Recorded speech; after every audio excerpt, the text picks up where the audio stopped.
எனது உரையை ஆரம்பிக்கிறேன். இன்றைய மனிதர்களின் வாழ்க்கை எவ்வாறு சென்று கொண்டிருக்கிறது என்றால், ஒவ்வொருவரும் தனது வருமானத்தை கடனாக கட்டி கொண்டிருக்கிறார்கள். இஎம்ஐ வாங்காத யாருமே இன்னைக்கு இல்லை. எல்லாருடைய லைஃபும் இஎம்ஐல தான் போயிட்டு இருக்குது. அது அந்த இஎம்ஐ வாங்குறதுக்கு என்ன காரணம்னா, பக்கத்து வீட்டுக்காரன் 1000 ரூபாய் கடன் வாங்குறது நம்ம நினைப்பான். அவன் தகுதிக்கு 1000 ரூபாய் வாங்கிட்டானே, நம்ம 2000 வாங்கலாம். அவன் 2000, 4000, 10,000, 50,000, லட்சம் இப்படி போய் கடைசியில் என்னன்னா அந்த கடனை அவனால கட்ட முடியல, மன உளைச்சல். அந்த காலகட்டத்தில் அவன் என்ன பண்றான்னா, அவன் எடுக்கிற ஒரு கோழைத்தனமான முடிவு என்னன்னா தற்கொலை. இப்படிப்பட்ட தற்கொலை எடுக்க அவனுடைய மன உளைச்சல் எப்படி இருந்தது என்பதை கம்பர் அவர்கள் கம்பராமாயணத்தில் ஒரு வரியை சொல்வார். கடன்பட்டார் உள்ளம் போல் கலங்கி நின்றான் இலங்கை வேந்தன் என்று. அதாவது ராமனை எதிர்த்து போரிட வேண்டும் என்ற பொழுது ராவணனின் உள்ளமானது மிகவும் கலக்கமுற்று நாம் ஜெயிப்போமோ என்ற ஒரு கலக்கத்தில் அவர் தடுமாறுகிறான். ராவணனின் உள்ளம் எப்படி தடுமாறியதோ அதே போல்தான் கடன் வாங்கியவனும் உள்ளமும் இருக்கும் என்று இருவரையும் சமநிலைப்படுத்துகிறார் கம்பர்.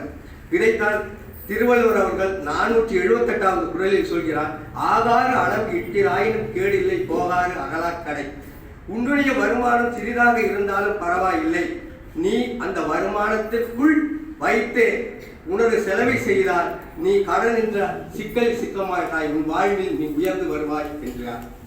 அதே போல் இன்று மனித சமுதாயத்தில்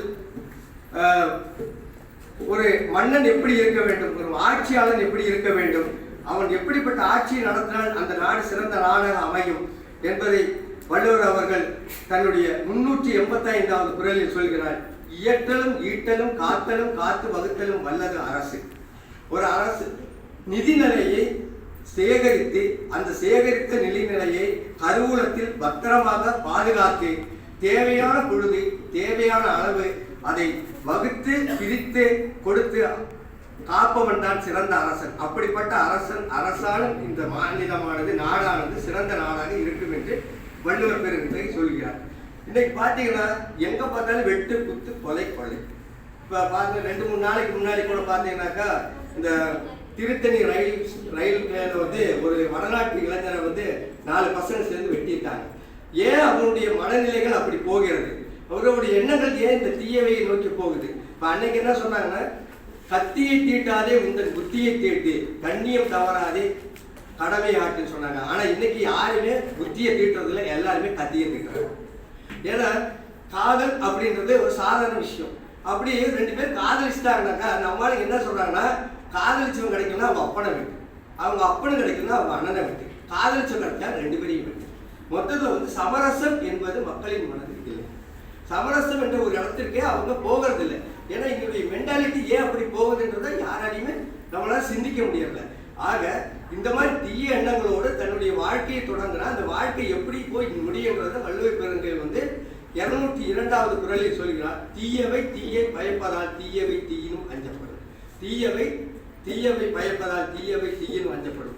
தீய செயல்களை நாம் செய்யும் பொழுது அந்த தீய செயல்கள் மேலும் மேலும் நமக்கு தீமையை மட்டும்தான் தரும்.